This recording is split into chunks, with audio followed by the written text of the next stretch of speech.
There is a light that can overcome the darkness. There is no darkness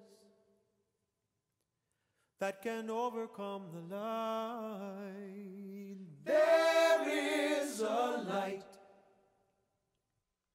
that can overcome the darkness. There is no darkness that can overcome the light.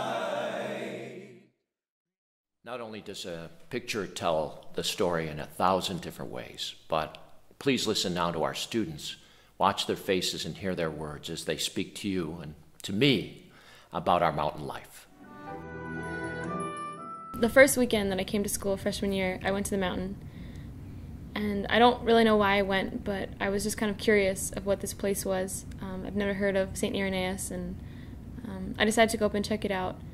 Immediately being there, I felt this great sense of home and of peace, and it was a new way to find God. And I think that's why I really loved it. I felt so comfortable, because coming to college was scary, and didn't know where I was supposed to be or if this was the right choice. You know, am I supposed to be at Bonaventure? And I think in the past 2 years, I've been really trying to figure out why I'm here. And I think the reason that God brought me here is because of the mountain and because of the friars and the Franciscan life. I just fell in love with the atmosphere and the way that Mass and celebrating your faith was being done here. It was in such a personal way, it was in such an inviting way, that I no longer felt like an outsider, somebody who hasn't been going to church. I no longer felt like somebody who wasn't deep in my faith or wasn't this or that, but I felt part of a community, something bigger, something that was just a little bit more easier to participate in.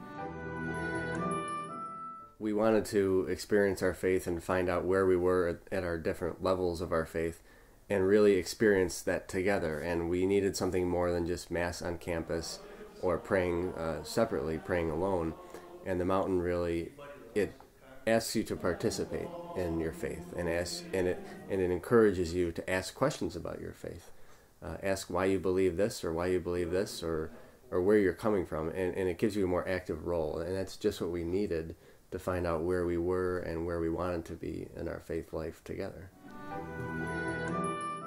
I think as young men, we kind of have a problem. Society tells us that we're not really supposed to talk about our problems. We're not really supposed to show our emotions. We're supposed to be, kind of these tough men. And I've never really agreed with that. And what the mountain does is it allows young men who are having difficulties, having problems, maybe adjusting to the college life, maybe they're homesick or broke up with a girlfriend or something. Could be something really simple. Or I've talked to people at the mountain about losing a sibling. So any opportunity that these young men can really get to get things off their chest and talk to their fellow classmates, I really think it kind of is a bonding experience, because it shows that you're not really alone, and that in the journey of life and the journey through college, there's a lot of others that are walking through it with you and are experiencing some of the same hardships. Coming from a Hindu background, I've never really interacted with friars before, and the ability to do so in such a calm and comfortable environment was something I found very, very fascinating. It was very, very, I have such fond memories of spending time up there with some of the friars, Brother Kevin, Father Dan, and it's one of the best places and some of the best memories that I've made here at Bonaventure. Whenever we have the opportunity to go up to the mountain, it really gives us a chance to realize what's important in life and become one with ourselves and get in touch with nature and assess our lives and see if they've been keeping up with our values, I think. And that's the most important thing for me, a spiritual getaway that if I didn't have, I would not be in the place I am today, I don't think. I would love if when I graduate from here, I would be able to come back and visit the mountain. That would be great to have like an alumni weekend at the mountain. I think that would be amazing, because that's where a lot of our friendships kind of began, and to come back and make that full circle around would really be beneficial. And I think it's important that it's not just the mountain for the students, but it's the mountain for the Bonus community. Even when you graduate, it's there for you.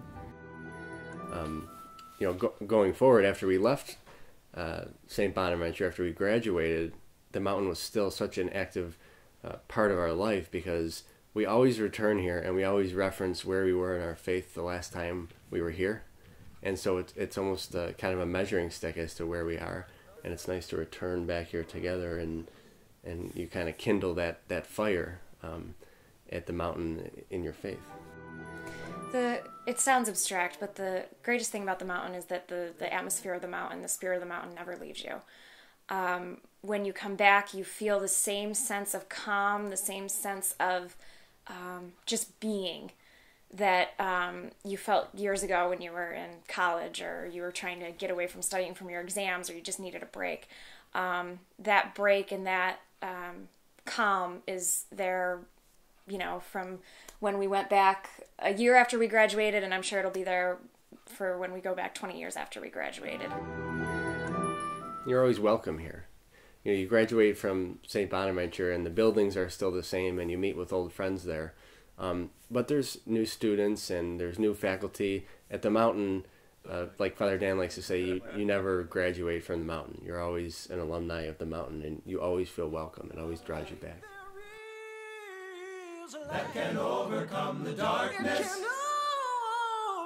There is no darkness that can overcome the light.